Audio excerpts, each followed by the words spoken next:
Somewhere in the Calixis sector of Segmentum Obscurus lie the three united forge worlds known as the Lathe Worlds. It is composed of 3 planets, orbiting a single star on different planes, yet its influence extends across the entire region, and this influence is not always positive. Previously, we have acquainted ourselves with the Lathe Worlds, which have become the heart of Calixis's tech priesthood. Today, we shall speak of the enigmatic places and secret outposts that are hidden within the Lathe World system, or have ventured far beyond its boundaries into Calixis space.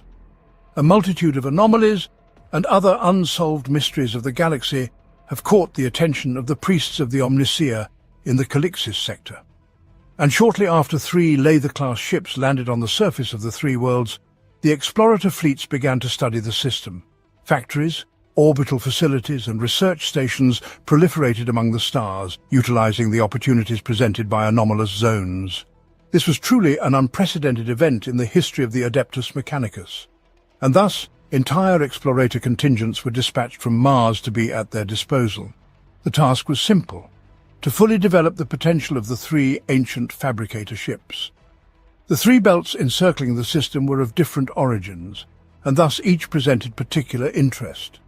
Furthermore, they were positioned at strange angles to the plane of the ecliptic, and at their intersections they formed zones of unstable turbulence.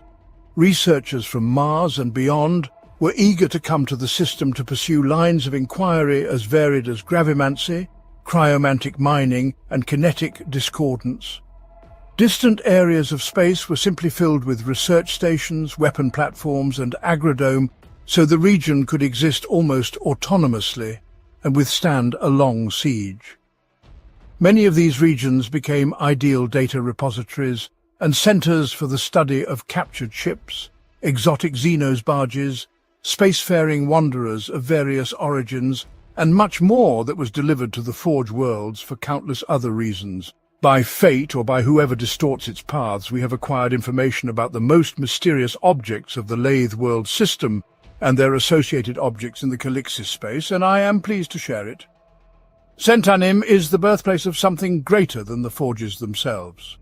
Shrouded in mystery, it is capable of shielding the grandiose projects and ambitious plans of its adepts from prying eyes solely through the inexplicable disturbances of the fabric of space and time observed within its bounds. Even if an agent manages to penetrate the outer perimeter of the system's defenses, gravity itself will rise against him. Numerous unpredictable local anomalies will make traversing the system without knowledge of local charts virtually impossible. Gravitational storms and tidal forces, overcrowded system transport routes from planet to planet, countless debris and space junk accumulated over thousands of years of colonization, all form an almost insurmountable labyrinth for any uninvited guest. The most diverse celestial bodies of the turning system revolve around a star capable of both granting life and taking it away. As you have already guessed, it is called Centanim, and is the burning heart of the star system. It generously supplies energy to countless solar generators and agridomes, but within it something seems to be stirring, generating powerful energy eruptions that wash the system with waves of deadly radiation. Some magos believe that microscopic whirlpools of singularity periodically arise in the star's core, while others think these waves are the result of gravitational storms ravaging the rest of the system. To prevent such a destructive manifestation of this luminary, it has been surrounded by research stations through which the tech priests attempt to predict and mitigate the effect of the next eruption. The insatiable star has already consumed more than one station whose adepts dared to approach too closely in search of answers. Desideratum.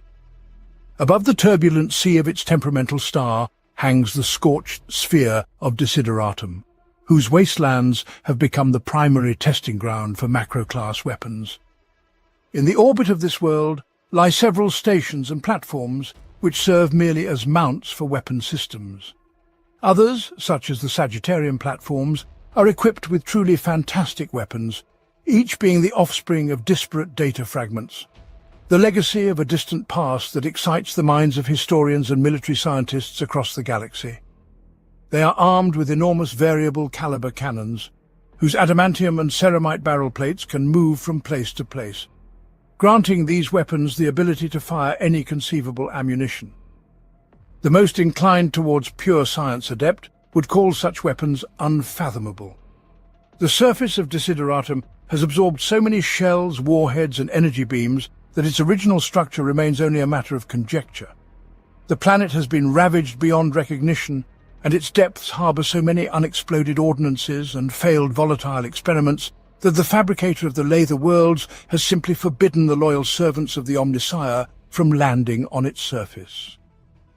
Chela, the earliest cartographic atlases make no mention of this small planet, but now doubting its existence would be inappropriate. For 1,500 years, Chela has served the Magos as a reliable and safe repository for artifacts, experiment results, or samples too dangerous or too incomprehensible to be contained under standard conditions. The surface of the planet, if it indeed exists, is concealed beneath multiple levels of storage facilities, warehouses, and gigantic infostacks. Automated systems programmed to kill without warning stand sentinel even over warehouses whose contents are but dust compared to the true treasures of the Chela. The deep corridors of the Chela, shrouded in a venerable carpet of untouched dust, lead to the greatest wonders and nightmares of more than 2 millennia of research and discoveries. Within hidden vaults lie mysterious Xenos devices, forbidden weapons of the arch-enemy, and remnants lost to the darkness of the past. A vast scriptorium holds all the information necessary to retrieve any item from the vault, but it is only accessible to those initiated into the highest secret of the Omnissiah. However, the greatest treasure of the Chela is contained within colossal stasis vaults almost at the very heart of the planet. There, like flies in amber, suspended outside the flow of time, hang the mangled wreckage of spacecraft from 6 alien races, as well as countless vessels recovered from the forces of the renegades. Lycosidai, huge chunks of bare rock floating in space, now serve as silent reminders of a planet destroyed by some unknown cataclysm thousands of years ago.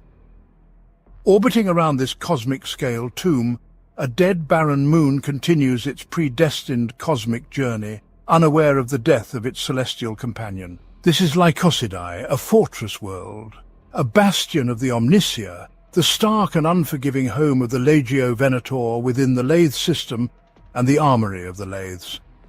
Lycosidai was granted to the Titans in the first 2 centuries of the dominance of the Adeptus Mechanicus over the system of Lathe worlds, but over time it has been transformed into an impregnable citadel, the last line of defense, tasked with holding back the enemy that has managed to overthrow all other lines of the Lathe defense. However, the primary task of the Titans and the Skitarii of the Legion is merely to withstand the first assault of the enemy, for within the fortress walls lies the most devastating weapon humanity has ever possessed. This weapon has not seen the light of day since the times of the heresy, and will remain silent until a battle erupts that threatens the entire Calixis. Rusica Mandate Stations. The network of agrologic domes and sorting stations stretches across the entire system, supplying food to the inhabitants who still require it. As a meticulously designed project, the nodes of these agrarian platforms make the Lathe world system entirely self-sufficient. All stations are located near bustling transport arteries, connecting all inhabited dominions of the system. Each station is carefully guarded, for any disruption in the food supply could result in the death of millions within weeks. Anchorage of Preclusio. Within the star system Centanim, there are regions with relatively stable gravity where sudden outbursts of gravitational anomalies and magnetic waves from micro-singularity tides do not manifest. Here, tech priests can work with fragile massive cargo, and it's here that a secret scientific station has found haven, while wrecked void ships await restoration crews. These are the Preclusio anchorages, providing safe and secured sites for the most intricate projects, as well as for the most dangerous artifacts and experimental subjects. Among the treasures stored here are the remains of an ancient orc transporter, a practically untouched space drifter once teeming with gin stealers and a mysterious shimmering ship which no one has managed to board. The crowning jewel of this collection is the wreckage of a gigantic Eldari craft world. These artifacts have been brought here over centuries in the hope that magos who dedicated their lives to studying them could extract any information hidden within the silent hulls. The Asteroids Belt. One of the most intriguing features of the Lathe system is three mutually intersecting asteroid belts. They orbit in inexplicable paths around Centanim and from afar resemble the rings of a giant gyroscope. It is believed that each belt contains the remains of planets destroyed long ago, which fell victim to deadly gravitational waves or some anomaly, as abundant in the system. The composition of each belt is unique. The immense stones of the Etiam Iod belt are as dark as the surrounding cosmos. They are composed of obsidian gleaming with a dark, oily sheen in memory of a lost world blacker than night. The Lapis Nun belt consists of lumps of fine-grained clay shale laced with crystals of promethium ice. It's unstable and extremely volatile, meaning the frequent explosive anomalies occurring in this belt are a fantastic spectacle. Finally, in the Krinet Resh belt, one can encounter planetoids entirely composed of multifaceted crystals of bizarre shapes, priceless attributes for various practices of psychers and mystics of the Calixis sector. The points where all three belts intersect have been named the Tradular Zones. There, tons of rocks and precious minerals shift chaotically and destructively. Despite numerous navigational challenges and the unstable nature of the zones themselves, many adepts deploy their monitoring platforms close to the borders of the Tradular Zones, hoping to unravel the mysteries of the system's distant past and its unusual gravitational anomalies.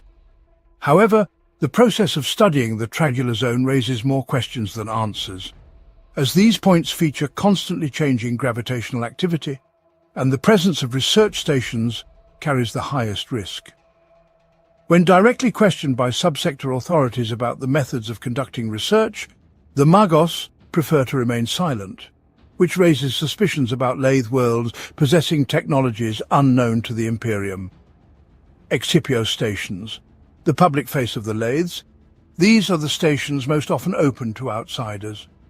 The main staff work at cargo sorting points and docking berths for large freight vessels.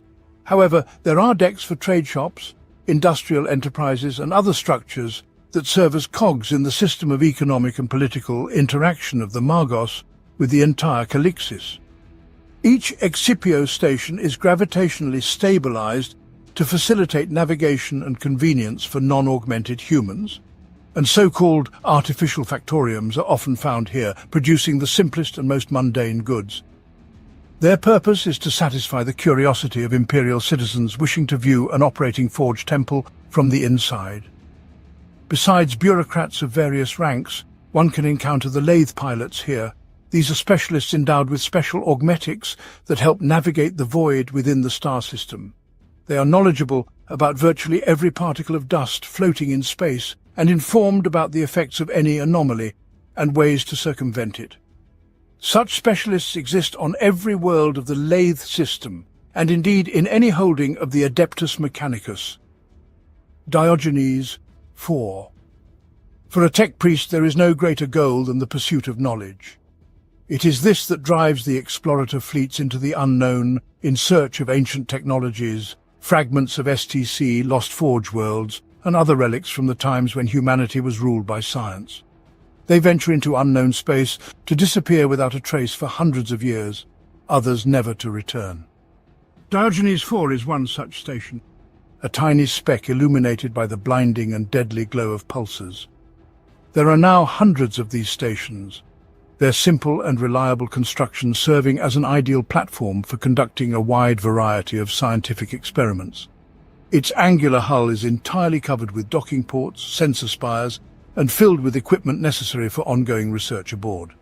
This particular station was deployed in a region of relatively stable space near the centrifugal boundary of the sector. The nearest neighbors of the station became pulsars, each worthy of close study in its own right. Needless to say, an entire cluster presents an irresistible temptation for the inquisitive researcher. And although this region is relatively stable, The stations balance atop a very precarious gravitational hill. Even the slightest disturbance in balance can inevitably lead to a fall into the heart of one of the local stars. This significantly complicates any physical contact with the station and makes it practically unreachable. Most often, visitors reach the station by generously scattering the void around it with the wreckage of their own ships. Some tech priests among the denizens of Diogenes IV are convinced that navigation is significantly hampered by the influence of a number of previously unaccounted objects. They claim that telemetry of these objects is impossible due to the pulsar's radiation clogging all ranges, as well as the unknown properties of the objects themselves, rendering them invisible even to the station's most powerful sensor equipment. Whether this theory holds true or not, it brings some clarity to the history of a number of terrifying shipwrecks near Diogenes IV. Occasionally, gravitational confluences become so strong that reaching the station becomes impossible. Absolutely impossible. And any guests who have overstayed at the station are forced to remain in the port until the anomalous activity subsides. Sometimes crews caught in the storm wait it out aboard their own ships, but in most cases the vessels are not equipped with adequate protection against the whims of this destructive phenomenon, forcing soldiers, officers and passengers to seek refuge within the station's walls.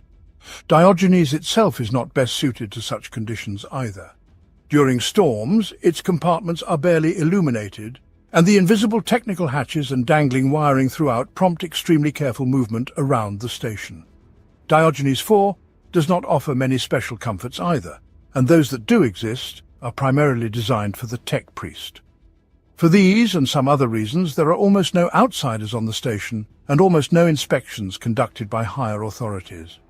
Moreover, to avoid embarrassing the Calixis governance in front of even higher-ranking representatives of the Imperium, the existence of this station is scarcely mentioned anywhere. Nonetheless, those who come here to conduct private research find this status quo more than satisfactory. Diogenes IV has been isolated for many centuries, washed by gravitational storms and other perils of the cluster.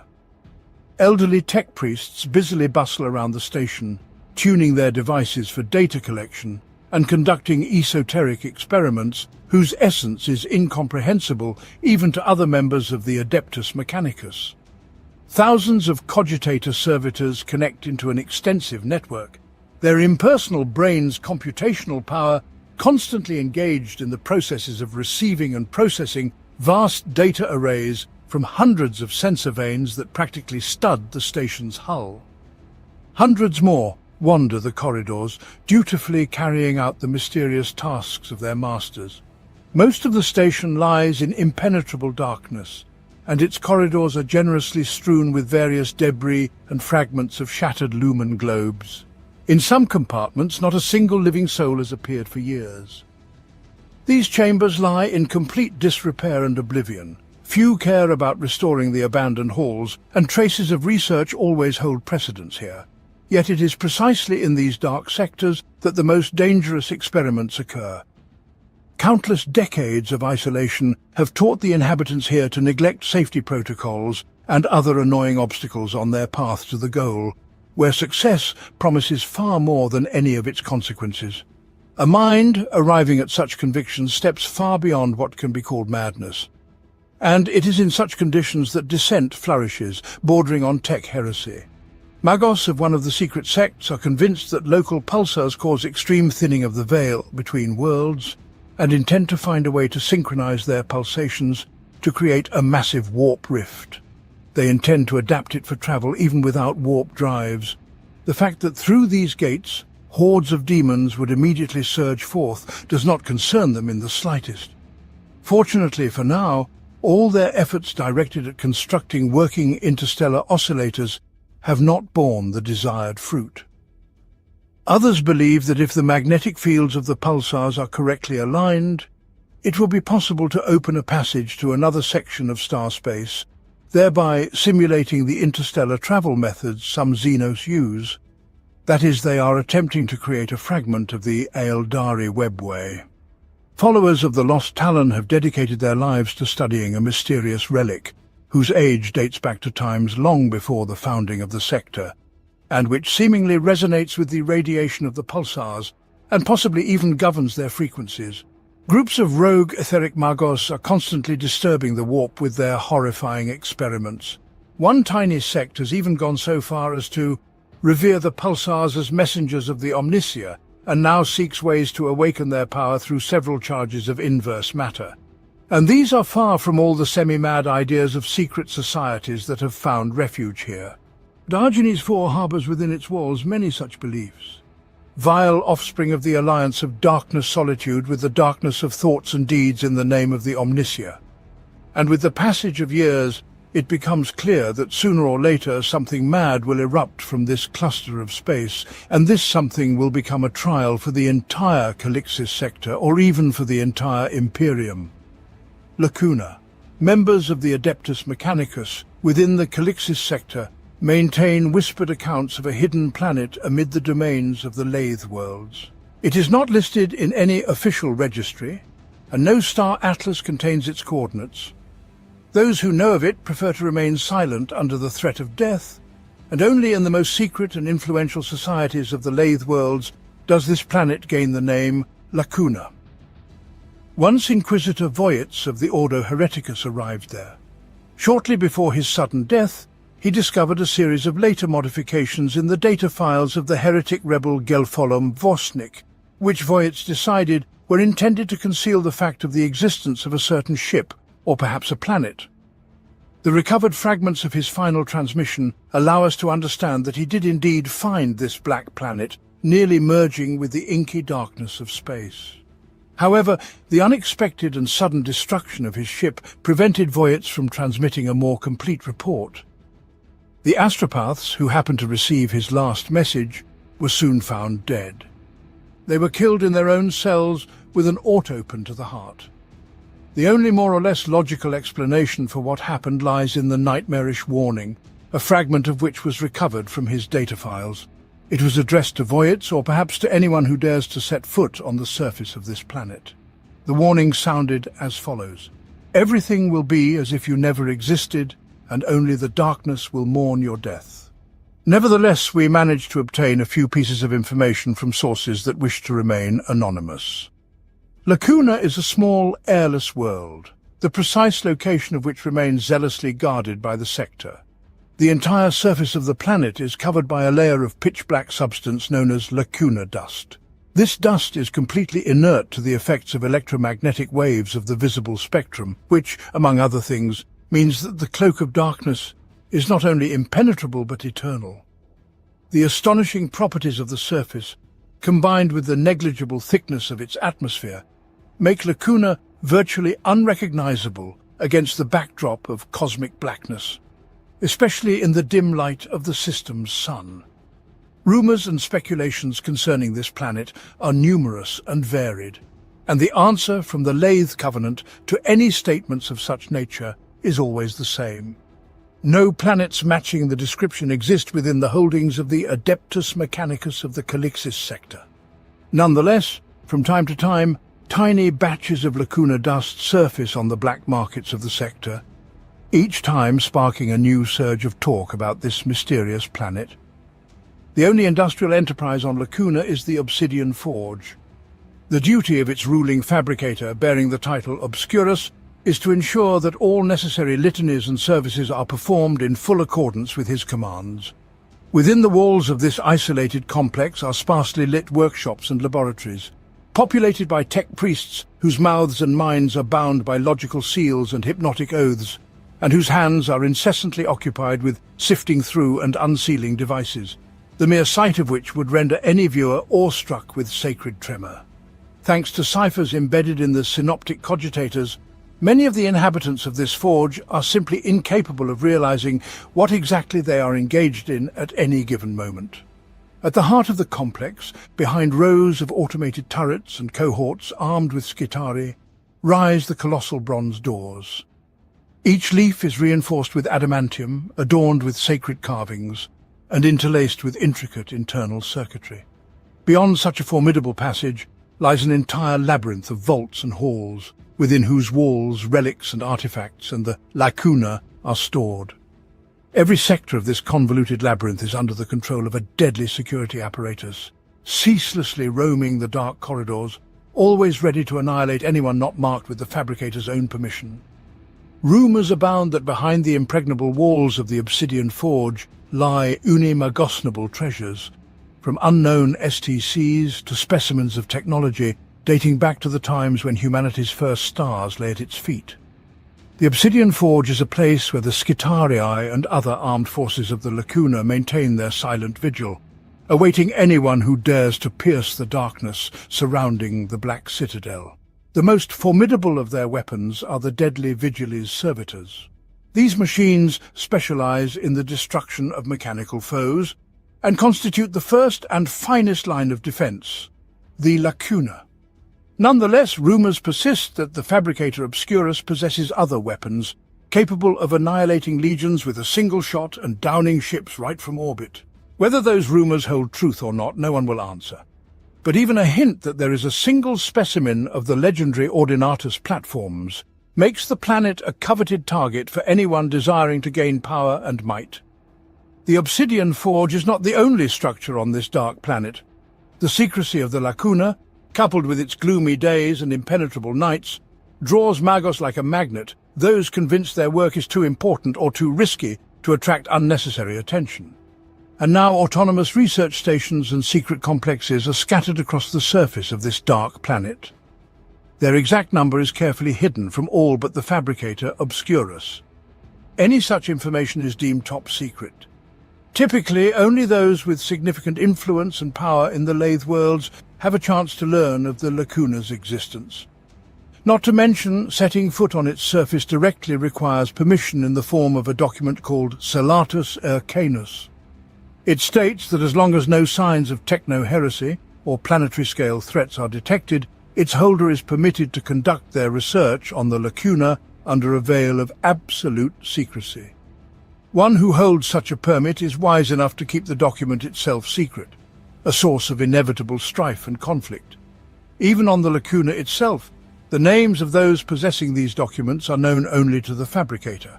Moreover, the record of each document is transferred to data parchment and filed in a special folio. This imposing tome is chained to a special servitor, whose sole task is the care of this sacred burden. The sophisticated biogenetic locks of the folio are designed to respond only to the bearer of unique structural genetic fragments, credentials exclusive to the Fabricator Obscurus. Any attempt at unauthorized access automatically triggers the self-destruction protocol through subdermal circuits integrated into each page of the manuscript.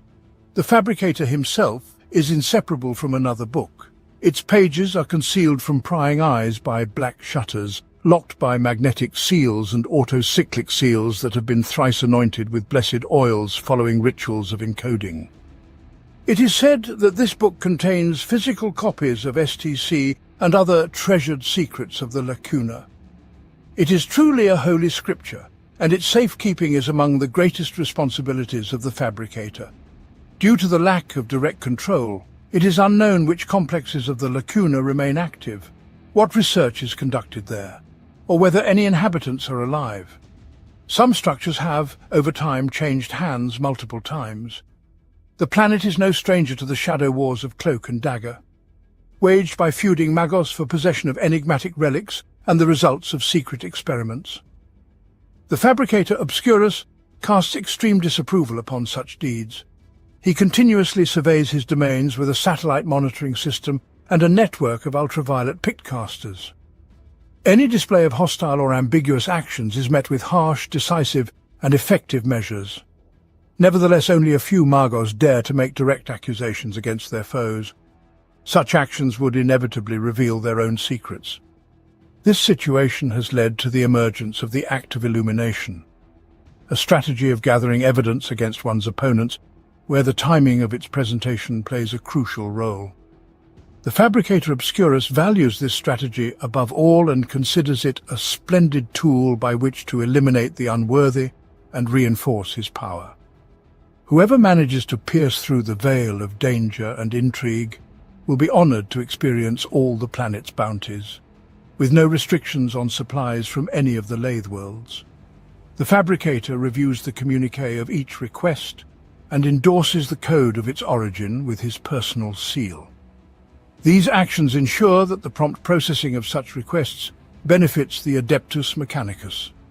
Test subjects, forbidden items, Xenos individuals, rare energy sources of incredible complexity and purity, and raw materials sufficient to construct and properly outfit a frigate. And from all this wealth, the ordinary tech priest is separated only by a short psalm, blessed personally by the fabricator Obscurus. Most often, the true danger to the lacuna does not come from petty squabbles, but from what is hidden within its own depths. Many members of the Adeptus Mechanicus, whose views can quite rightly be considered dangerously radical, would gladly resort to deceit, bribery, and even murder if it grants them access to this planet, for the secluded complexes and unlimited resources are ideally suited for their profane investigations. These devious individuals pose the greatest threat to the realm of Fabricator Obscurus, and his forces relentlessly monitor signs of their activities. Among the mysterious inhabitants of Lacuna, numerous rumors and legends circulate.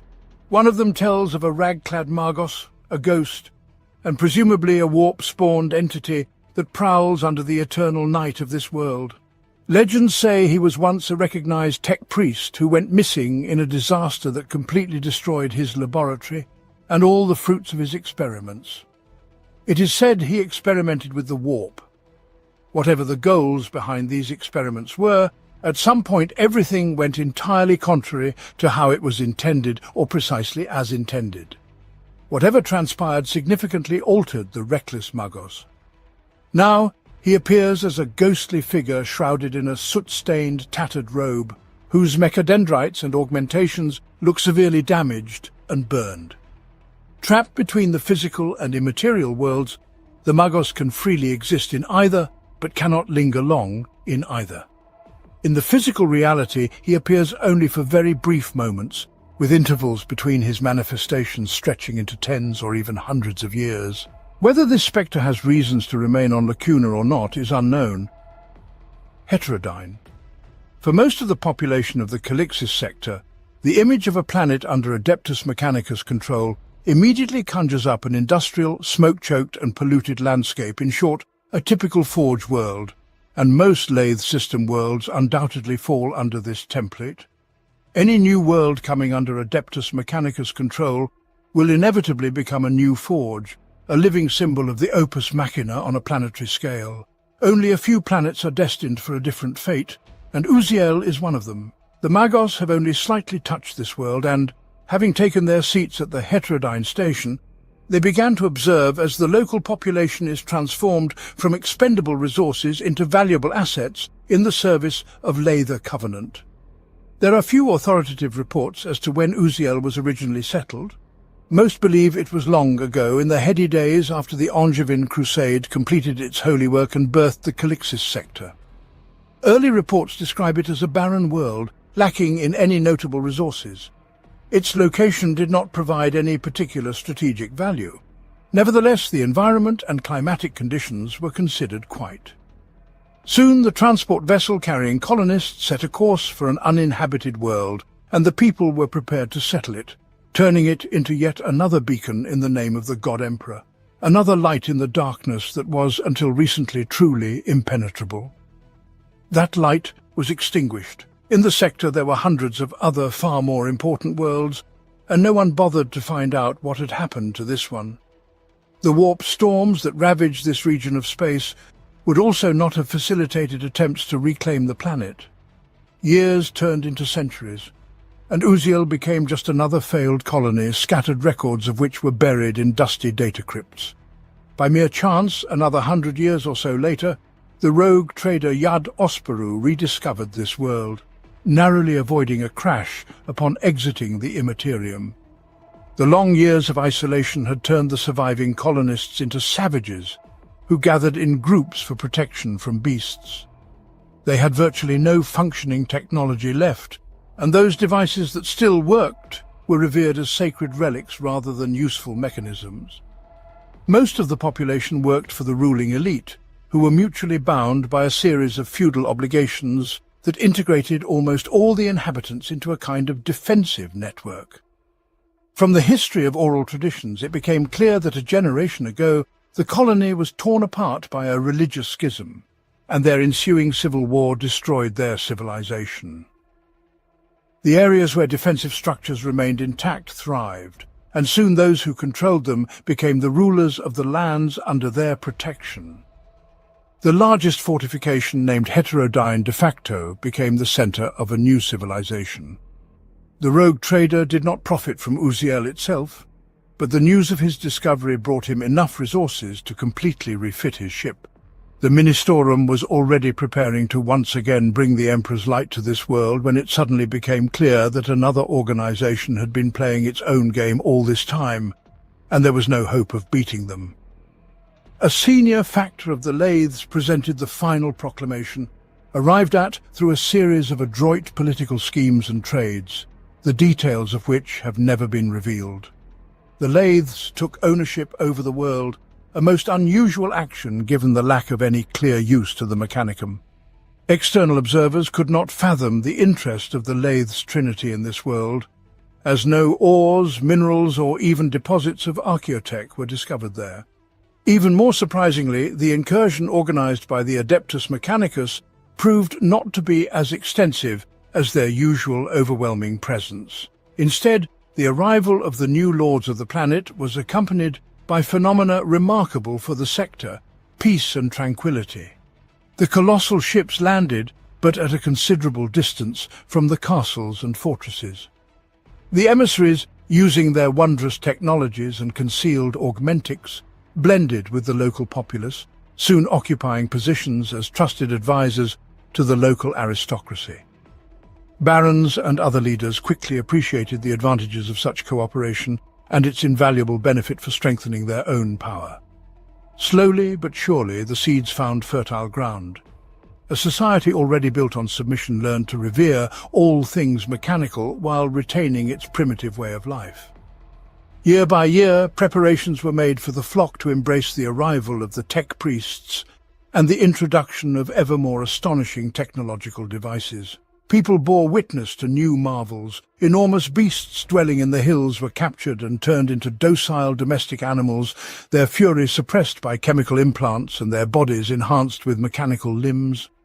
New tools made of light, gleaming metal elevated the art of stoneworking to unprecedented heights. Fields that could barely feed a single family could now sustain many. Archers marveled at newly long-ranging bows and arrows. The number of tech priests continued to grow over time, reaching a point where they walked openly in the streets of local cities. No longer were they grotesque monstrosities to the people. They beheld them as avatars of an unknown god, revealing its divine essence to mortals through each new technological miracle. Yet despite such rapid progress, little fundamentally changed over the centuries.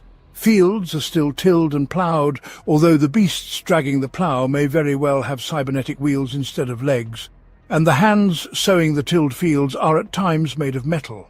Knights continue to relentlessly hone their combat skills, yet they wield inertia lances, and beneath the skin of their mighty steeds roll strands of synthetic muscle. The castles still tower over the lands around them, bristling with mortars, yet now they are adorned with icons of the Deus Mechanicus. Vigilant sentinels patrol the walls and bustle about the cannons just as before, but now servitors are among their ranks, and the cannons fire plasma. Tech barons now surveil their domains through augmentic eyes, and the loyalty of their subjects is ensured with homeostasis brands and implants. The planet thrives, not losing its original essence, which is quite atypical for one of the worlds of the Omnissiah's servants. Its population grows, and it has even become an exporter of food to nearby forge worlds. It is a shining example of the boon faith in the machine god can bestow upon a world. In any case, all affairs and aspirations of the planet are managed from a single center, the Heterodyne station. Ceramite lies hidden beneath the carved stone walls. Behind sliding panels are concealed macro batteries of las cannons, capable of countering both aerial and ground threats. The spacious courtyard is covered with meticulously camouflaged launch pads for deploying speeders and orbital skiffs. Not every tech priest is permitted entry through the gates of this fortress, and those who are allowed pass only after an exhaustive verification of their allegiance to the cult of the Mechanicus. The artillery crews and guards are entirely comprised of servitors produced within the dungeon-like depths of the fortress, which extend downward for many kilometers. Beneath the vaults of the cathedral-like laboratories lies the true nature of the tech priests' presence on Uziel. Only the tech priests are allowed there. They craft new technological gifts, always ensuring they are straightforward for comprehension. They prepare and augment preachers who carry the word of the Omnissiah to the faithful, equipping them with everything necessary. Vast enclosures serve as repositories for captured beasts, duly prepared for cybernetic surgery and transformation into far more useful biological resources. Here, those who have sinned against the machine god are turned into servitors. Those who dare to turn their gaze and thoughts to the forbidden are also here, but they face a far more unenviable fate. The reasons why the Lathe Worlds decided to conduct this unique operation remain unclear. It is quite possible that this was precisely how it was planned from the start. Certainly, this type of implementation requires far more energy and time than standard Forge World deployment procedures. For over 100 years, the tech priests have been guiding Uziel's population towards a civilized society, united in faith to the Omnissiah and ready to fight and die in his name. It is quite possible that there are other worlds transformed similarly, but then either none of them survived the process, or their existence is carefully concealed. On Uziel, the Mechanicus indoctrinates people into the nuances of proper technology worship, and very few representatives of the Lathe Covenant prefer this approach to standard cultural assimilation. Deprived of technology in the past, the people of Uziel now venerate it, and know how to appropriately glorify the Omnissiah, the giver of all blessings. Hostile tech priests consider this entire planet a new techno-heresy, for without proper understanding, proper worship is impossible. This does not prevent the inhabitants of Heterodyne from slowly but inexorably introducing the locales to ever newer technologies. Such procedures are also employed on other worlds, but their methods such as planet-wide brainwashing or the colonization of worlds with artificially grown humans are used. It is always more convenient to deal with those who are not burdened by homespun delusions or not bound by any entrenched belief system. Nevertheless, Uziel thrives, feeding its inhabitants and those of nearby worlds. His soldiers fight against the enemies of the machine god across the entire sector, and the activities of the cult Mechanicus on Uziel occasionally yield their scientific fruits. The ultimate result of the experiment on Uziel will only become known after many generations, but the tech priests of Heterodyne are patient and know how to wait. Morio. Far beyond the Lathe Worlds, shrouded in the shimmering veil of the ghost stars, lies a tiny system. Its heart is the most ordinary dim red dwarf, barely able to fend off the cosmic darkness. Orbiting it is a barren rocky speck, whose name, Capulus, has been preserved perhaps only in the oldest stellar atlases. The planet itself is unpretentious and completely unpromising in terms of both valuable resources and colonization. This cosmic lump of frozen dirt, almost devoid of water, almost devoid of atmosphere, is unlikely to attract the attention of those who crave wealth and power. Even the planet's lone moon at first glance offers no more than the planet itself.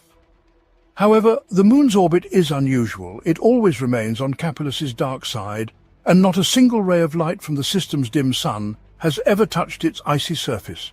It seems as if it hides behind Capulus, afraid to step into the light and reveal the secrets entrusted to it. Nevertheless, this state of affairs suits the masters of the Lathe Worlds perfectly, for on this tiny moon stories and rumours have dubbed it the name Morio. The Mechanicus bury their most terrible secrets. There is no noteworthy atmosphere above Morio's dusty plains, and its surface climate is, for the most part, scarcely different from the icy vacuum of the void. The side of the moon turned away from Capulus is pockmarked with the traces of ancient cataclysms, collisions with asteroids and other cosmic debris. There are no signs of life there, neither past nor present, neither human nor any other. But the other side of Morio, the one facing Capulus, is covered with the lights and spires of a grandiose hive city. larger in size than practically any hive in the subsector. Majestic towers and cathedral factories of the machine god rise above Morio's surface and extend deep beneath it, reaching even to its cold, silent core. All this is the tomb of the Adeptus Mechanicus Calixis sector. When any of the followers of the Omnissiah of the Calixis sector reach the end of their life path, their remains are transferred to Morio with all possible care. Ancient sarcophagus ships carrying their precious cargo traverse the treacherous warp routes between the dominions of the Lather worlds and Morio. Once they arrive, a multitude of system cargo ships deliver the bodies of the fallen to the surface of the moon. Although servitors perform most of the heavy work, there are also adepts whose duty is to prepare the fallen brothers for burial and perform the last rites to the machine god over them. The duty of these humble brethren, known as mortifiers, is not limited to consecrating their co-religionists to eternal rest. For this is not merely a tomb world for the followers of the Omnissiah in the Calixis sector, but also a place where the Mechanicus extract cybernetics from the dead to renew them and bestow them upon a new generation of tech priests. The crypt is the next step not only for the remains of the followers of the Omnissiah. Here, where their flesh is processed into corpse starch, an essential part of the religious canon of the Adeptus Mechanicus, lies the main repair workshop for all recovered bionics and cybernetics that are yet to serve members of the cult of the machine. The creation and maintenance of cybernetics in a working state demands enormous expenditure of time and resources, a task that becomes progressively more challenging with each passing year, as too many bearers of knowledge of these wondrous devices perish before passing it on to subsequent generations of tech priests. Restoring cybernetics and implanting restored samples to those seeking the Omnissiah's blessing allows the mortifiers to save priceless resources as well as gain equally invaluable experience. Moreover, the entire process serves a sacred purpose. It is the foundation of continuity among members of the Adeptus Mechanicus, far more reliable and enduring than the memory of even the oldest of magos. A worthy tech priest might someday receive the mechadendrites of the most renowned Logis of the system, or gaze upon the world through the same bionic eye that once belonged to one of the creators of Calixis. But there is another reason why the Mechanicus conceal their crypt.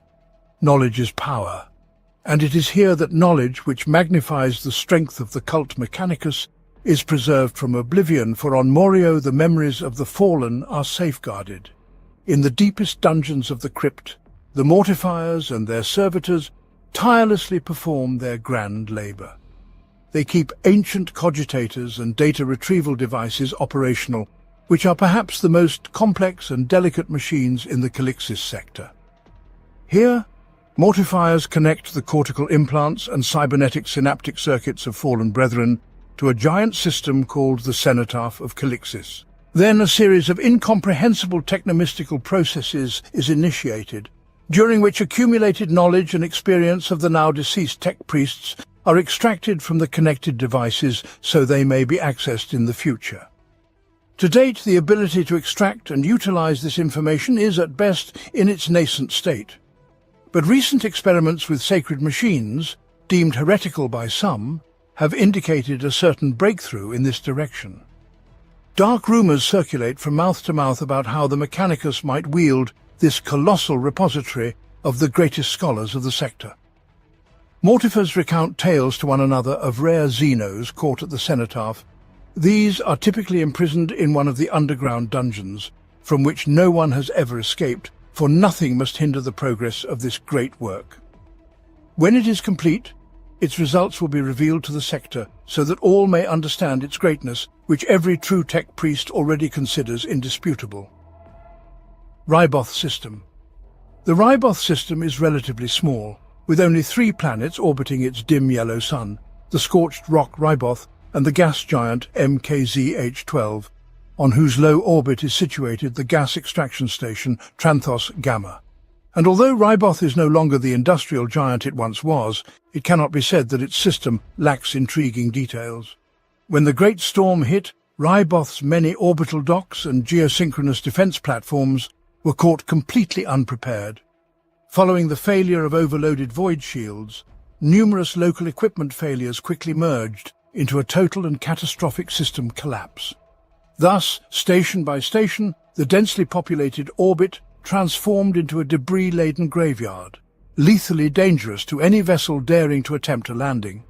Worse yet, the countless large debris and abundance of smaller rubbish make Reboth's orbit an ideal refuge for pirates, marauders and other rabble wishing to profit from the fool's ship that dared to enter this most perilous region without a heavily armed escort. On the day of the cataclysm, a small fleet patrol of the Adeptus Mechanicus was passing through Reboth. At the moment they were warming up the warp engines before the next short jump, the deadly gamma waves of the Great Storm struck the patrol squadron directly. The ships disappeared without a trace into the warp. However, a series of rumors about strange visions and inexplicable occurrences lead many to believe that the ships and crew members have indeed not perished. From the time of the disaster until the arrival of the explorator fleets, there was no news from the mining station Tranthos Gamma, although it seemingly suffered no harm. Its crew was never discovered. Gas extraction continued, though now the gas is enriched and purified on distant forge worlds, and the servants of the complex must cope with extended periods of isolation. Numerous accounts of fatal misfortune, deranged extractors, mysterious disappearances, endless accidents and other even more ominous incidents keep those responsible for order at the manufactorums from boredom. Despite the sinister reports, the station remains an active and quite important possession of the Lathe Worlds. As for Reboth itself, it too holds its own history. Magos Legarius Hirschtolt, who held the position of General Fabricator of this world, was well aware of the high likelihood of that catastrophe from numerous reports, thanks to the observations of his Lex Mechanic and Logic Seers. Unfortunately, the same reports and prophecies confidently asserted that the planet would not experience any adverse effects from this spectacular event. Hirschtolt even decreed a grand logical prayer in honor of the Omnissiah, but instead of passing by, a powerful wave of intense radiation struck directly at Reboth. Everyone on the planet's surface at that time perished immediately as the deadly cosmic wind stripped Reboth's protective atmosphere, swiftly rendering the entire planetary surface radioactive. The manufactorums managed to provide their inhabitants with some degree of protection, thanks to their massive size and certain structural features. Nevertheless, they were unable to accommodate all those seeking shelter within their vaults. The people turned into desperate refugees, striving only to find refuge and thus escape from the apocalypse devouring their planet. The mortality rate was extremely high, reaching 100% in some areas. The planet was saved from total annihilation only by the thick veil of volatile industrial waste from the titanic enterprises of the Adeptus Mechanicus enveloping it. Upon discovering the loss of contact with the thriving Forge world, the Lathe Covenant set out to determine its fate and immediately dispatched an expedition to Reboth. When the explorators arrived on site, they found only life-threatening radiation levels and a dense orbital curtain of debris from the cosmos-wrecked industrial facilities. The leader of the expedition, Magos Explorator Toborias, eventually decided that the most efficient course of action was to wait and observe until conditions stabilized before beginning any reclamation efforts.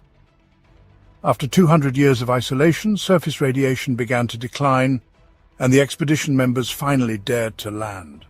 Once there, they discovered a world dotted with mummified remains of those who, in their time, failed or did not manage to reach the now destroyed inner sanctums of the Forge. It seemed as if no one had survived this global radioactive cleansing. However, the inhabitants of Reboth proved far more resilient than anyone expected. Some were simply lucky, others adapted quickly. In any case, a certain percentage of the planet's inhabitants did survive the catastrophe. Those who took refuge beneath the planet's lifeless surface even managed to restore a semblance of civilization from the scattered fragments of their former culture. The explorators simply named them Rusteks. During the isolation, these hardy people continued to honor the Omnissiah and unwaveringly awaited the day they would once again conquer their world and lay it at the foot of the throne of wisdom and the machine god. Most of them continued to uphold the tradition of disregarding the biological origin of their bodies. Virtually each of them was augmented to some degree. To survive through the long centuries of isolation, the survivors were forced to utilize everything that came to hand. Fortunately, it was possible to surface on the planet at night, while moving and sheltering beneath it during the day, within the vast and labyrinthine system of transit tunnels, underground halls, and passages. These tunnels quickly turned into a grim and perilous domain, habitat to strange, unknown beings and wild creatures that swiftly adapted to hunt unwary refugees. Many of Ryboth's tunnels were expansive enough to house heavy transport trains and multi-ton levitation vehicles. All these structures remained relatively intact and became the dominion of colossal and terrifying monsters. In some places, durable ecosystems and climate zones formed, their characteristics directly correlated with the type of forge that had been located above before the catastrophe, as well as with several factors that emerged after it. Many tech priests survived the apocalypse and even retained their power and influence over the planet's remnants. Some even seek ways to restore the former splendor of Ryboth by skillfully combining peaceful work and military force, while others are inclined to believe that the planet's revival is impossible, deeming any endeavor toward this goal a futile waste of time. The most characteristic occupation for those subscribing to this viewpoint is combing the wastelands in search of any possible relics and archaeotech artifacts. Unfortunately, among the inhabitants, there are those who believe that Ryboth is not a place for peaceful coexistence. They readily resort to robbery and murder for valuable resources and treasures acquired by others. Furthermore, lone tech priests, prone to the most ruthless methods of extracting remaining technologies, have increasingly sought the planet of late, naturally disregarding the needs and aspirations of the local population. Such ventures are not without danger, but the reward sometimes justifies any risk. The two most renowned Magos of Ryboth among the survivors are Magos Veserimus, a former master of the MFS 1249 foundry and keeper of 6 of the 27 rites of initiation, and Magos Gresix, the Lord of 1,000 Voices. These Magos have managed to seize and maintain power over the ruins of the Forge world, and both wield enormous influence stretching across their devastated planet. Magos Veserimus has directed his efforts toward uniting the scattered survivors across Ryboth under the aegis of Mars's rightful authority. He is a staunch adherent to the ideas of Magos Fidelis and considers the destruction of Ryboth as irrefutable proof that the Lathe worlds long strayed from their true path. He has garnered many followers, and his augmented armies are one of the key factors on the path to restoring the fallen world. Veserimus succeeded in reconstructing part of his former factory, and it now once again churns out weaponry under his cold and calculated leadership. Compared to Veserimus, the aspirations and ambitions of Magos Gresix are far less lofty. The fate of Ryboth does not concern him. His domain, located in the deep dungeons of the enormous manufactorums of Forge World Secundus, is unique in that it exclusively employs the labor of servitors. The few Rustecs who dwell under the ruins of this hive are extremely reluctant to make contact with outsiders and generally avoid communication altogether. No one has ever seen Magos Gresix himself, as he prefers to speak through his servitors, and the echo of his orders is carried by the vox of thousands of mechanical slaves. No one knows exactly what Gresix occupies himself with in his dark lair. However, one thing is clear: he does not trust anyone whose mind is not under his control. Whatever he might be contemplating, those fortunate enough to live in close proximity to his dominions live in constant fear, for they dread that sooner or later they will be forced to become unwitting participants in his schemes. As for Hirschtolt, there have been no news of him since the disaster. Just before the Great Storm incinerated the planet, Forge Primoris switched to an automatic preservation mode, activating its internal defense system, which immediately and methodically set about exterminating all those unfortunate enough to be inside. Since then, no one has succeeded in breaching the defensive perimeters of the Forge to learn about the fate of the Fabricator. The Lathe Covenant cannot appoint a new Fabricator simply because there is no proof that the old Fabricator is either dead or has been proven guilty of heresy. The procedure for his replacement will require many years of debate and thoughtful analysis of the tree of all possible alternatives. Currently, the idea of penetrating Forge Primoris obsesses Magos Explorator Tiborius. Rumour has it that he pays handsomely for any information regarding its design and security protocols. Sheol 17. In a far-flung asteroid belt orbiting a lonely star with no name resides the infamous prison complex known as Sheol 17. A ferrous mass encompasses this foreboding black spire, which uses a network of massive support struts and enormous fasteners to anchor its great bulk. A tangled maze of pipes and cables swathes the entire structure and evokes images of a great spider nest in the boughs of a gnarled black tree. Within this ominous web, hanging like bulbous egg sacs in the void, are clusters of confinement units, any of which houses up to 1,000 recidivists and malefactors. From across the Calixis sector and beyond, they come, each a special prisoner of the Lathes, condemned for crimes against the machine god, each with secrets that the Lathes demand be revealed. For them, there is no simple execution or servitude. They must face Sheol 17 instead. It is rumoured that in the deepest dungeons of Sheol 17 lie cells of purgation, where psycho-heretics are held. Their cells are equipped with technologies of forgotten epochs and are said to resonate with the screams and wailing of securely imprisoned souls. Scattered accounts of these devices tell of unexplained power fluctuations, invisible forces hurling objects about, and sudden visions of death, destruction, and madness. Yet perhaps the most eerie of all these tales are those that recount the painfully pale glow emanating from the cells and the fleeting impressions of faces captured in unspeakable agony, swiftly disappearing from their smooth metallic surfaces. As soon as a captive arrives, the tech priests of Sheol 17 strip from them all bionics unnecessary for sustaining life and place them in the expurgation bays. There they remain in an artificially induced chemical coma, while the defences of their minds and the interfaces of their cogitators are flooded with continuous streams of prayers in honour of the Omnissiah and condemnations of sinners who dared defy his doctrines. Periodically, the systems of the expurgation bays interrupt this restless oblivion to extract any knowledge, both accursed and useful, from the prisoners. For this purpose, each cell is equipped with an explication array. This device is capable of inflicting torturous pain upon the helpless captives, instilling a sense of extreme discomfort and despair, while the automatic life support systems vigilantly ensure the prisoner does not find solace in the embrace of death. Archivids, spindle-shaped constructs resembling the arachnids of ancient terror, tirelessly perform routine maintenance operations on these grim devices. Tiny servitors meticulously and intricately record every spoken word, the slightest deviation in biological or cybernetic responses, and synaptic fluctuations, immediately logging them onto data parchments, endless streams extruding from their distended abdomens.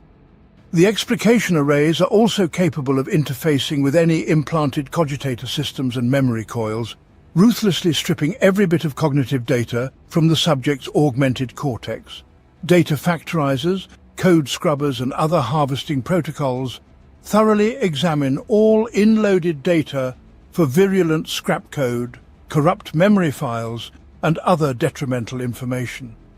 If any security protocols and subroutines within the heretic's mind try to resist, logic cants, cipher shunts, and cognitive fractors relentlessly disassemble them until no pre-programmed resistance remains.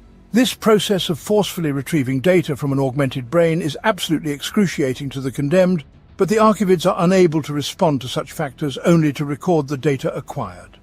Subjects who prove particularly resistant to the blessed mechanisms within the expurgation bays disappear into the spire itself, where they fall beneath the ministrations of the Magos Interrogus and his excruciator servitors. These macabre tech priests excel at peeling away lies and extracting the truth from the most unwilling of subjects. Meanwhile, the excruciator servitors continuously monitor the vital biological and synaptic functions of the unfortunate specimen, while applying even more agonizing tools, chemicals and inducements to his unyielding flesh. Together, these servants of the Omnissiah exploit every nerve, synapse, circuit and servo within their victim's body to the greatest possible effect, bringing the accused to the very limits of sanity and sentience. When the archivids obtain a preset amount of data, they convey it to the vault of censure at the deepest point beneath the spire, for partitioning, analysis, and archiving. This agonizing process continues until every last byte of incriminating data from the condemned resides in the vault. Once certainty is achieved, the cleansing pits receive the prisoners and grant them their absolution, final death or life as a servitor. Sheol 17 hosts diligent coteries of tech priests who continuously toil to create servitors for a myriad of functions. Endlessly they prod and cut, graft and splice, commonly using the condemned as unwilling test subjects for novel or more efficient servitor patterns. Such things constitute the final experiences of the heretics on Sheol 17. Before their brain ceases to register such trivialities as conscious thought, and Sheol's rune of a cog within a cog is branded into their flesh, while the ranks of arachnoid archivids and specialized excruciator servitors claim many recidivists on Sheol 17, a select few serve their penance as one of the infamous murder servitors, who seek nothing more than to rend the flesh of their victims and drag the shredded corpses back to their masters. The overseer of Sheol 17, Archmagos Aractis Hasrix, is a shadowy figure within the Lathe world's hierarchy. For centuries, the reclusive keeper of this prison has dwelt within his spire, jealously guarding his position and the secrets of his inner sanctum. The archivids throughout the facility are said to mirror his own unique modifications, the most prominent of which are the mechadendrites which sprout from his back and torso. These powerful cybernetics resemble the legs of some great insect and are easily capable of conveying the Archmagos throughout his domain. Hasrix is a very influential figure in Lathe world politics, with strong contacts in both the Lathe Covenant and the Lord's Dragon. Some suspect that his reach may even extend into the ranks of the Calixian Conclave itself, and rumours of the dreaded black ships hanging suspended in geostationary orbit near the spire are common. Whether or not Archmagos Hasrix stands to gain from these clandestine transactions remains to be seen. The overseer of Sheol 17 continues his position and status, and any allegations that he takes too personal an interest in his mysterious vault, or inquiries concerning his other questionable pursuits, have remained unproved. Any good leader understands that when a crisis arises, it is morale that can sway the outcome of a battle. Even a tech priest comprehends that for those who are weak of flesh, morale is as crucial as equipment or combat stratagems. The cult Mechanicus primarily relies on technology and the melody of new hymns in honor of the Omnissiah. Among the Magos, not all are entirely devoid of emotion, and even the most mechanized of fabricators can appreciate the purely mathematical harmony of instrument and voice merged in song. Therefore, to bolster the morale of the people, the Magos have created a mobile choir that occasionally visits each of the worlds. It is named Voca Consensio. This is both a ship and an enormous musical instrument, designed for oratorios for a choir and orchestra of 150 servitors, of which 100 are instruments and remaining 50 are singers with cybernetically enhanced voices. These servants of the Omnissiah were modified and calibrated to become the finest performers. The larynx and vocal cords of the vocal servitors were removed and replaced with the finest cybernetics, while the musculature of the lips, tongue and palate were perfected with artificially grown tissues. Their gilded skin softly gleams, anointed with the finest metallic oils, and the silky waterfalls of long artificial hair sway heavily in rhythm to the song. Through cortical implants, the memory of these servitors is programmed with over 100,000 musical pieces, imperial marches, hymns, litanies, and more. Various specially crafted instruments are built into the bodies of the instrumentalists, and the bodies themselves are supplemented with manipulative mechadendrites and cybernetic respiratory systems, allowing them to perform with truly mathematical precision. Flocks of cherubs dance in the air during the performances, and their acoustically active bodies and wings move to maximize every available harmonic. The surrounding walls are decorated with endless rows of statues and ornaments, from mythical gargoyles to icons of the Angevin Crusade, echoing infrasonically at pivotal moments of the performance. The electric flames of arc candelabras and hovering luminators pulsate and quiver in time, with the poetic rhythm intensifying the effect of the songs with the play of light. Even when enveloped in silence, this cathedral dedicated to music presents a truly magnificent sight. It is hard to believe that the cult Mechanicus could even conceive of it, let alone manifest it. Even those who believe unaugmented spectators are incapable of grasping the true depth of the performance acknowledge that this masterpiece by the masters of Mechanicus is pure perfection. Voca Consensio was once part of a large explorator fleet dispatched to seek suitable locations for founding new forge worlds. The Magos have found a very promising application for this ancient vessel. To keep this astonishing gift of the Omnissiah in perfect condition, a substantial cadre of engineers and logisticians reside aboard.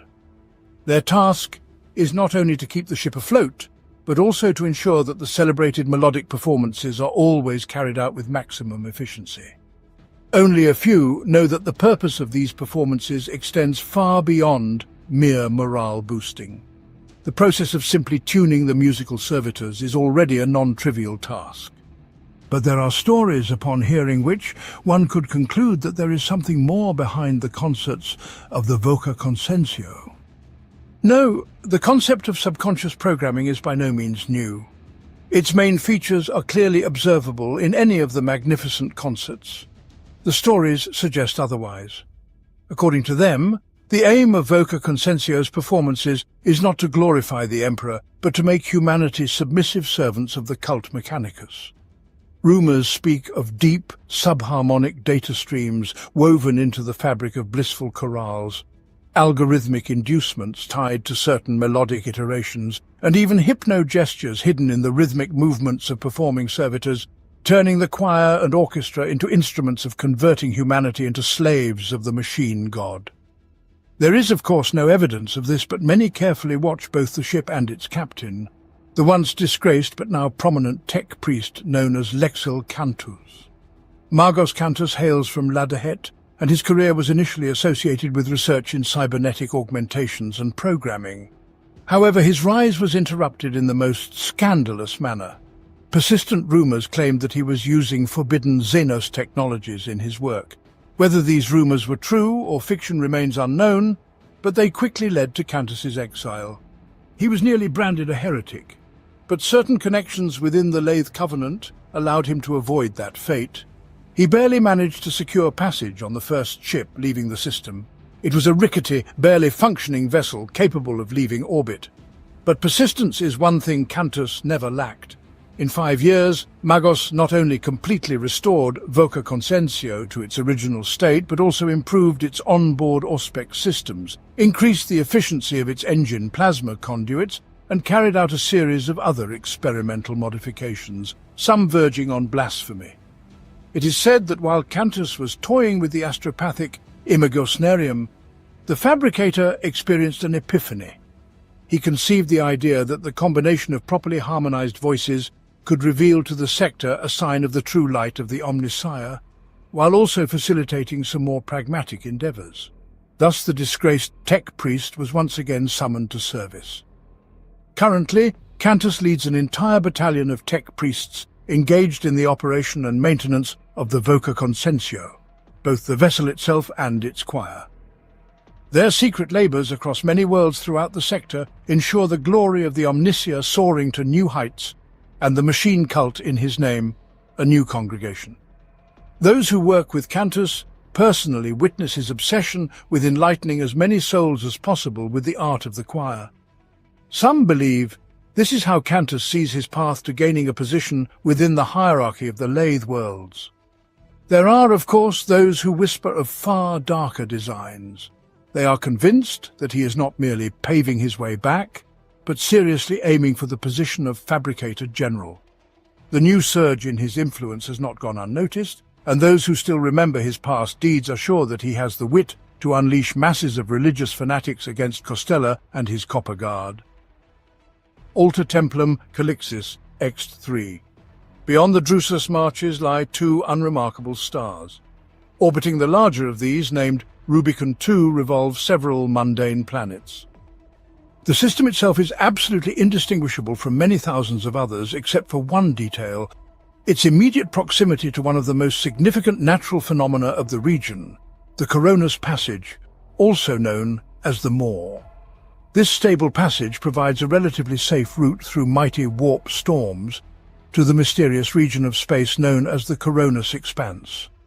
It is thanks to this that the system gradually transformed from a backwater observation outpost into a vital hub of commercial and military communication. Many organizations in the sector vie for control of Port Wanda, fully aware that it is the key to controlling the Maw. Naturally, among these organizations are the Adeptus Mechanicus, though their interests lie in realms far removed from trade. While all others seek the Coronis Passage in search of new territories and sources of wealth, the Mechanicus cult is most interested in exploring the secrets of the Maw itself and the influence it exerts on the surrounding cosmos. It is with this purpose that they have erected several research stations throughout the system, the most important of which is located in orbit around Skiri, a frozen planet at the very edge of the system, dimly illuminated by red light. This station is named Alter Templum Calixis X3. Unlike other agencies in the sector, the machine cult already had footholds in the system by the time the Coronis Passage was discovered. The presence of a Magos in Port Wanda provided a base for future operations and allowed for a seamless transition of the power struggle over the port. Only a few understood that the interests of the Mechanicus were concentrated on the far reaches of Rubicon II. This became apparent only after all major political factions simultaneously renounced claims to one of the worlds of the system, entirely granting it to the adepts of the machine god. This operation required months of intense labor and an entire cohort of lathe factors. Each was assigned to a strictly defined power structure and conducted their intricate political maneuvering independently, yet in full agreement with the overarching goal. The result was not long in coming. The tech priests became the full sovereigns of Skiri, a planet at the farthest edge of Rubicon II. Although for many this event came as a surprise, only a few deemed it an achievement. This world was a mundane, ice-covered rocky orb, granted merely a brief mention in the explorer's logbook of the rogue trader Vivaldi Jontur, the discoverer of the system. Much like most objects within the system, Skiri's depths were not rich in valuable ores or any other natural resources that could be feasibly exploited. Even the orbit of this world was so remote from the port and standard intra-system routes that many hardly remembered its existence. Thus, for the most part, the authorities of Port Wanda ignored the fact that the Mechanicus were gradually covering the planet and the space around it with a network of research stations and powerful auspexes. Meanwhile, the tech priests were interested not in the world itself, but in its location. In the very early days of the exploration of the Coronis Passage, they discovered around the Maw vast accumulations of wreckage suspended in the void. Most of it slowly drifts towards the nearest gravitational well of Rubicon II. Aside from the debris of Imperial ships, fragments of Xenos artifacts, as well as those of human but clearly non-Imperial origin, can be found. It was precisely this accumulation, as well as the mysterious nature of the corridor itself, that became the primary focus of their research. The remoteness of the object of their studies also afforded them much greater freedom of action. In other words, Skiri was an ideal research base and soon became a stronghold for all their clandestine operations. The cult of the machine continued to maintain a presence in the port, which naturally was and remains the main staging base for fleets embarking on expansion. The lot of the shadow-shrouded Skiri was much more delicate operations, confined to the limits of the comet cloud of the system. The Alter Templum Calixis X3 dominates the icy plains of the planet, raising multi-kilometer antennas of piercing arrays, the combined power of which suffices to guide an entire fleet through the void if necessary. From here, the Magos watch over the corridor, vigilantly scanning for any signs of instability and fluctuations that might aid or hinder ships traversing it. Equally closely, they monitor the wreckage that the Maw occasionally spews from its unfathomable depths. dispatching, if necessary, tiny reconnaissance craft capable of retrieving any intriguing samples. However, the most meticulously guarded secret of Skiri lies in the fact that the planet itself harbours a mass of mysterious relics within its frozen depths. Ancient machines, once used for military purposes, now conduct excavations across the planet in search of these treasures. The remains of xenos and archaeotechnical artifacts they uncover are transported to enormous underground vaults, from which the majority later departs for the ports of the Lathe worlds for further study. Items deemed of little value are sent to Port Wanda, where quasi-legal factions sustain themselves through trade, while not publicizing the presence of the Mechanicus themselves. These renegades, trading only in the meager crumbs of the Moor's gifts, have gradually assimilated into the ranks of the largest players in Calixis. Their current position has even begun to threaten the hegemony of the Quintet, who control this sphere of the black market, giving an approximate idea of Skiri's true wealth. However, this is just one of many stations in the region. In the orbit of Footfall there is the Alter Templum Calixis X-17, conducting surveillance on the opposing end. Its ordinal number implies the existence of other stations, but all attempts to gather any information about them have been fruitless. There are suspicions that they are scattered across the expanse of the Rubicon II comet cloud, or within the mysterious intertwinings of the deep corridors of the port itself. The truth is known to few. Most of these stations were mysteriously destroyed, and the Magos are convinced that sooner or later this fate will befall X3 as well. Something else dwells in the shadowy reaches of the cloud, and whatever it may be, its hunger is not sated. The tech priests working on Skiri and some outer comets have refined and modified their augmetics and now adapted to the surrounding ices. However, these tech priests, known as cryons, have become so accustomed to extremely low temperatures that they simply cannot exist in a more human-friendly environment. Cryons move freely across Skiri, simply ignoring the incredible cold. Their systems consume almost no oxygen, so only a few carry external reserves of air, preferring instead to simply chip off a piece of frozen gases and process it into a breathing mixture using a dispenser tank. The Lathe Covenant approved the cryon augmetic pattern, and now tech priests, modified in this way, conduct research peacefully in such unusual places for humans as planets encrusted with nitrogen ice or covered with swamps of methane thick as liquid clay. On Skiri, however, they have only one object of observation, the corridor, and if something ever passes through it that can threaten the sector, they will be the first to detect this threat. These are far from all the mysterious worlds and secret outposts of the tech priests of the Calixis sector, but only those about which information has been acquired. There is no doubt that there are many more such outposts, but many remain shrouded in strict secrecy, and some have vanished under the influence of various anomalies that so densely fill this region. In any case, the Magos of the Lathe worlds meticulously control the region entrusted to them and remain loyal to Mars and Terra.